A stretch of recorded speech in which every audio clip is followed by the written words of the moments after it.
Hi, this is Kulneet, and I am running the sample output for the decision tree regressor for the forest fire dataset. And as you can see, all the experiments are running via the 5x2 method. And the first thing I'm going to demonstrate is how the pruning works. So this is just an example point here. And as you can see, before pruning, the mean squared error was 1500. After pruning, it was about 800. So we prune to reduce or maintain the error. Now the next thing I'm going to be showing is essentially the traversal.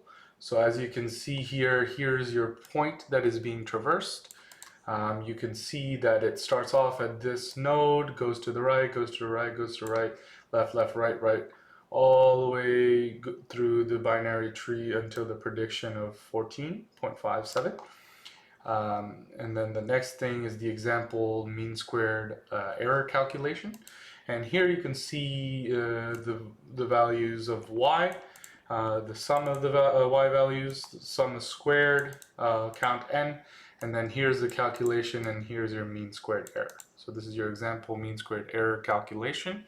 And then I wanted to show an example regression tree without pruning first. And this is for the abalone data set. As you can see here, it shows, these are the left and then these are the right, splits. And then you can see there's a nice algorithm that I wrote to print this out. So this is the unpruned. And then if we look over here, this one is pruned over here on the bottom, right there. So this one's a little bit smaller just because it was optimized with the pruning. That's all for the regression, and we will move on to the classification. Hi, this is the classifier for the breast cancer data set. Goes by pretty quick, so this is the sample output for that.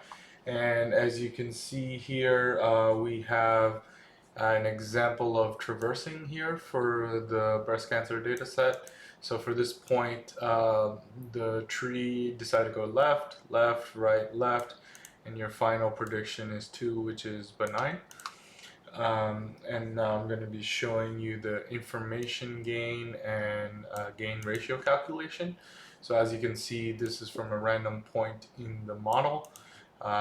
We see the entropy before the split. The weighted entropy information gain is given by basically entropy before minus the weighted entropy after. And then basically your gain ratio is your information gain over your intrinsic value. And that gives you your final gain ratio of negative 1.29. And then so as you can see here are my 10 experiments from my 5x2 folds. And then this is all the errors there. Now I will be showing you an example of a pruned and unpruned classification tree. So as you can see here, this is the house tree. This is the original train decision tree, and then this is the pruned one. So the pruned one is a little bit smaller, as you can see here, and that explains all of the test points for classification.